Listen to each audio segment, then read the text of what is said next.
ആദ്യം തന്നെ എല്ലാവിധ അഭിനന്ദനങ്ങളും ടോവിനോ. Thank you. എല്ലാവിധ 3 കഥാപാത്രങ്ങൾ അവതരിപ്പിച്ച സിനിമയ്ക്ക് തന്നെയാണ് ഏറ്റവും അഭിനയ മികവിനുള്ള അവാർഡ്. എന്ത് തോന്നുന്നു ഈ സമയത്ത്? ഒരുപാട് സന്തോഷം. അത് ഈ പറഞ്ഞ പോലെ നമുക്ക് ആ സിനിമയോട് ഒരു പ്രത്യേക ഇഷ്ടമുണ്ടെന്നുള്ള കാര്യം ഞാനും പലപ്പോഴും പറഞ്ഞിട്ടുണ്ട്. അതായത് അതിലെ സിനിമ എല്ലാം നമുക്ക് വളരെ വേണ്ടപ്പെട്ട ആൾക്കാരും കുറച്ച് ഞാനും ആദ്യമായിട്ടാണ് ഇങ്ങനെ 2-3 കഥാപാത്രങ്ങളൊക്കെ ഒരേ സിനിമയിൽ ചെയ്യുന്നതൊക്കെ. അപ്പൊ ഇതൊന്നും അങ്ങനെ എനിക്കും പുതിയ കാര്യങ്ങളാണ്. അതെ. അപ്പൊ അതിന് വേണ്ടിയിട്ട് അപ്പൊ അങ്ങനെ ചെയ്യേണ്ട കാരണം കൊണ്ട് നമ്മള് ആ പേടിയുള്ള കാരണം കൊണ്ട് തന്നെ നമ്മള് കുറച്ച് അധ്വാനിച്ചിരുന്നു ഇതിനു വേണ്ടി, ശാരീരികമായിട്ടും മാനസികമായിട്ടും.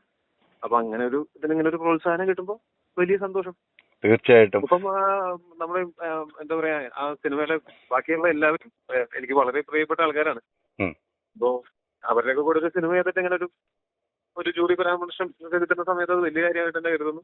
അവരുമായിട്ട് സന്തോഷം ഞാൻ ഈ സമയം പങ്കുവയ്ക്കുന്നു. എന്തായാലും അഭിനന്ദനങ്ങൾ മാത്രമാണ്. നമ്മൾ ഈ പറഞ്ഞതുപോലെ എല്ലാവരും മമ്മൂക്കാടൊക്കെ ഒപ്പം തന്നെ ഒരു അവാർഡിലേക്ക് എത്തിയേണ്ട ഏറ്റവും സന്തോഷമുള്ള നിമിഷം തന്നെയാണ് ടോവിനോടെ. എന്റെ അമ്മ ഞാനിപ്പോഴാണ് ആലോചിക്കണേ, അങ്ങനെ ഒപ്പം എത്തിയിട്ടില്ല, താഴെയാണ്. അല്ല, ആ ഒപ്പം അത് അദ്ദേഹം തന്നെ മുകളിൽ, പക്ഷെ അതോടൊപ്പം തന്നെയാണല്ലോ ജൂറിയുടെ പരാമർശം എന്ന് ഞാൻ ഉദ്ദേശിച്ചത്. തീർച്ചയായിട്ടും സന്തോഷം. ഒപ്പം മറ്റ് അവാർഡുകൾ ലഭിച്ച എല്ലാവരും ഞാൻ ഇങ്ങനെ ഓരോരുത്തർക്ക് പേഴ്സണൽ മെസ്സേജുകൾ ഇങ്ങനെ അയച്ചുകൊണ്ടിരിക്കുകയായിരുന്നു. അപ്പോഴാണ് എനിക്ക് കോൾ വന്നു തുടങ്ങിയത്. അപ്പൊ എനിക്ക് അറിയുന്നായിരുന്നു. അപ്പൊ എന്തായാലും എന്താ പറയാ, എന്റെ കൂടെ മറ്റ് അവാർഡ് മേടിച്ച എല്ലാവർക്കും ഒരുപാട് സന്തോഷം, ഒരുപാട് അപ്രിസിയേഷൻ, അല്ലെങ്കിൽ ഒരുപാട് അഭിനന്ദനങ്ങൾ. അപ്പം അവരുടെയൊക്കെ കൂടെ ഇങ്ങനെ ഒരു അവാർഡ് പട്ടികയിൽ എന്റെ പേര് വന്നതിൽ ഒരുപാട് സന്തോഷം. Thank you Tovi, thank you very much. സന്തോഷം. ഒരു ചെറിയ കാര്യം പറയട്ടെ. ദിവസവും ഒരു ചെറിയ തുക മാറ്റിവെച്ച് വലിയത് വാങ്ങണം.